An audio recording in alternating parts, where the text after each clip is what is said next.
February 1959. 9 experienced hikers set out into the Ural Mountains of the Soviet Union. They were young, strong, well-trained. They carried maps, skis, cameras, journals, and supplies meant to keep them alive in some of the harshest winter conditions on planet Earth. This wasn't just reckless adventuring. It was a carefully planned, thought-out expedition. But somewhere high on a frozen mountain slope, something happened. Something that made 9 experienced hikers cut their way out of their tent in the middle of the night, during a blizzard, without boots, without coats, without supplies. Some of them even ran barefoot into the snow.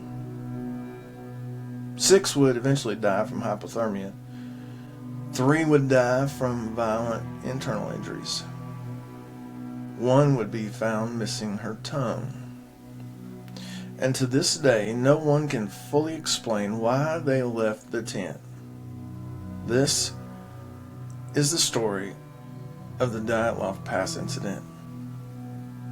And even after more than 60 years, well, it still doesn't sit right.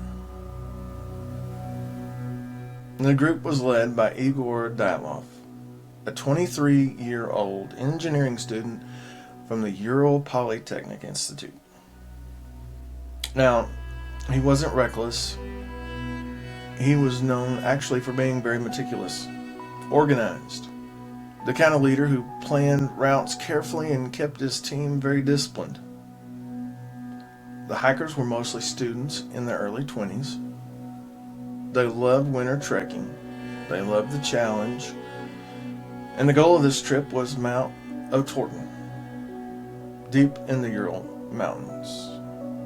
The journey would take weeks. Temperatures would drop far below zero. But this group had experience. This expedition was rated a Category 3, the most difficult level of winter trek available. These hikers wanted the challenge, welcomed the challenge, and by all accounts, the first part of the journey was going well. Their journals would describe laughter, songs, inside jokes, photographs showing smiling faces and playful moments in the snow. They skied through forests, crossed frozen rivers, shared meals for days. It was exactly the kind of trip they had hoped for. But by February 1st, 1959, something changed. That evening, the group reached the slope of a mountain called, and bear with me on the pronunciation, Kholat Syakhl. In the language of the local Mansi people, the name roughly translates to Dead Mountain. It's not a welcoming place. The slope is barren. Wind sweeps across it constantly. There are no trees to block the cold. Normally, hikers would descend slightly into the forest to camp. The trees provide shelter, protection from wind, but for reasons still debated to this day, the group pitched their tent directly on the open slope. Perhaps they were tired. Perhaps they planned to climb early the next morning. Perhaps they didn't want to lose the elevation. Whatever the reason, they stayed. They ate supper. They wrote in their journals. They joked. They took pictures. At some point, they went to sleep. And none of them knew it would be their final night.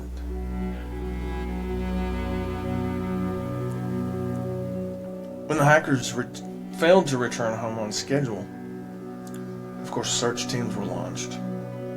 Days passed, then weeks, and finally on February 26th, rescuers discovered the tent.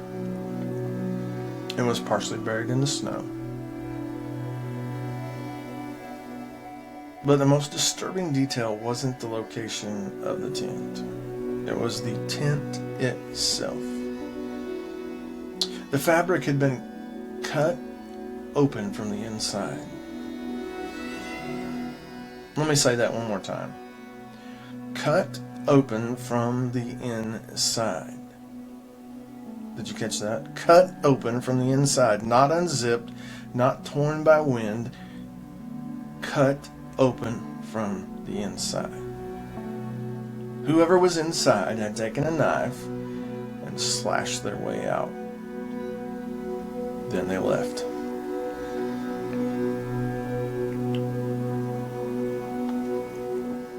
Before we follow these footprints down the mountain, let me pause for just a moment and talk about something that actually fits this story pretty well.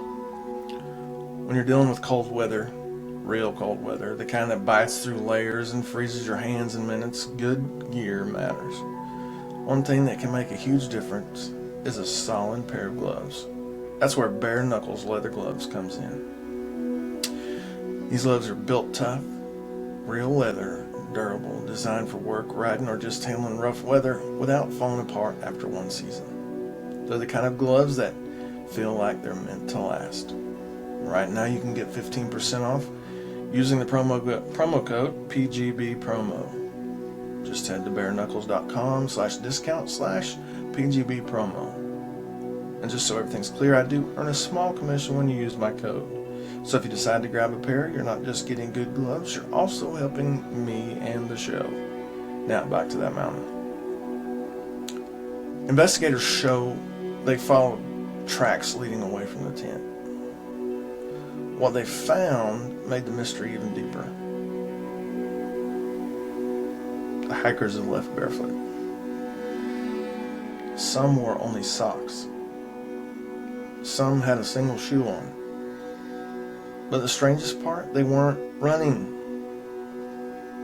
The tracks suggested they were just walking calmly down the slope. 9 people moving together into the freezing darkness. Temperatures that night were estimated around negative 30 degrees Celsius or negative 22 degrees Fahrenheit. Without shelter, survival would be measured in minutes. And yet they left the only protection they had, their tent, their gear, their food. Something had convinced them they needed to get out of the tent immediately. Now the tracks eventually reached the edge of a forest. There stood a large cedar tree. Under that tree, searchers found the first 2 bodies. Yuri Krivonashenko and Yuri Doroshenko. They were barefoot, wearing almost nothing. Their hands were burned. Investigators believed they had tried desperately to climb the tree, possibly to get a better view of the slope, possibly to look for the tent. Beneath the tree, the remains of a small fire. It appeared they had tried to survive long enough for others to return with supplies. But the cold was far too much. Between the cedar tree and the tent, 3 more bodies were discovered, including the expedition leader, Igor Dyatlov. The position of the bodies suggested something heartbreaking.